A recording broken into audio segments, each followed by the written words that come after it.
এমন পরিস্থিতিতে কখনো পড়েছেন যেখানে আপনার অনেক কিছু বলার ছিল কিন্তু আপনি বলতে পারেননি? অথবা ইন্টারভিউ বোর্ডে আপনার উত্তর জানা সত্ত্বেও আপনার উত্তরটা দিতে পারেননি? কিংবা ক্লাসে আপনার শিক্ষক যখন আপনাকে প্রশ্ন করেছে, প্রশ্নের উত্তরটা শুধু আপনিই জানতেন, কিন্তু তারপরেও আপনি ভয়ে হাত তোলেননি? এরকম যদি হয়ে থাকে তাহলে এই ভিডিওটি আপনার জন্য। আপনি ওইসব সিচুয়েশনে চুপ ছিলেন অথবা কিছু বলতে পারেননি শুধুমাত্র একটাই কারণ, সেটা হলো আপনার আত্মবিশ্বাসের অভাব। আত্মবিশ্বাস কিন্তু কোনো জন্মগত প্রতিভা না, এটা একটা অভ্যাস। পৃথিবীর কোনো মানুষ কিন্তু আত্মবিশ্বাস নিয়ে জন্মায় না। যেমন আপনি যদি একটা ছোট বাচ্চাকে দেখেন, সে কিন্তু প্রথমে হাঁটতে শিখে না। সে প্রথমে বসা শিখে, তারপর সে হামাগুড়ি দেয়, তারপর সে হাঁটতে পারে।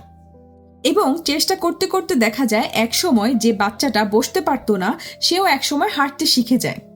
মজার বিষয় হলো শিশুরা কখনো ভাবে না যে আমি এটা পারবো না, কিন্তু বড় হওয়ার সঙ্গে সঙ্গে যখন মানুষ অন্যের সাথে নিজেকে তুলনা করতে থাকে অথবা অন্যের কথার মধ্যে সে বাঁচতে শুরু করে, তখন সে এটা বিশ্বাস করে নেয় যে আসলে তাকে দ্বারা হবে না বা তাকে দ্বারা এটা সম্ভব না।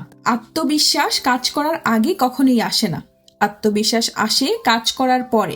অনেককে বলতে দেখবেন যে বলে, যখন আমি আত্মবিশ্বাসী হব তখন আমি কাজটা শুরু করব।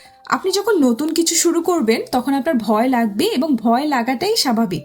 প্রথম দিকে হয়তো বা আপনাকে নিয়ে কেউ হাসবে, সমালোচনা করবে, কিন্তু যখন আপনি ওই কাজে অনেক বেশি এক্সপার্ট হয়ে যাবেন তখন দেখবেন মানুষ আপনাকে নিয়ে আর সমালোচনা করবে না।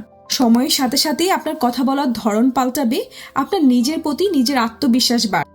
আজকে আলোচনা করব আত্মবিশ্বাস বাড়ানোর 5টি উপায়। আজকে থেকেই এই 5টি কাজ শুরু করবেন। 1 নাম্বার, সবসময় নিজের সাথে ইতিবাচক কথা বলবেন। আমি পারবো না, আমাকে দিয়ে হবে না, এ ধরনের কথা একদমই মাথায় আনবেন না।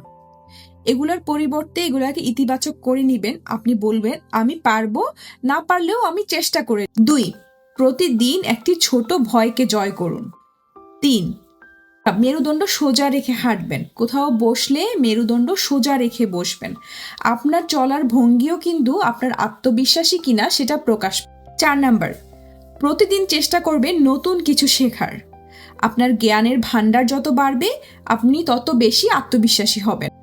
5 নাম্বার এবং সবচেয়ে গুরুত্বপূর্ণ, নিজেকে অন্যের সাথে তুলনা করা বন্ধ করে দিন। নিজেকে নিজের গত দিনের সাথে তুলনা করবেন। আপনি গত দিন যা ছিলেন চেষ্টা করবেন আজকে তার থেকে 1% হলেও ভালো হওয়ার। মনে রাখবেন, আজকে হয়তো আপনার নিজেকে খুবই সাধারণ একজন মানুষ মনে হচ্ছে, কিন্তু যখন আপনি আত্মবিশ্বাসের সহিত কোনো কিছু করবেন তখন দেখবেন একটা সময় পরে গিয়ে আপনার থেকে ভালো সেই কাজটা আর কেউ পারবে না। আপনার প্রতি আপনার বিশ্বাসই আপনাকে একদিন অসাধারণ একজন মানুষে পরিণত করবে।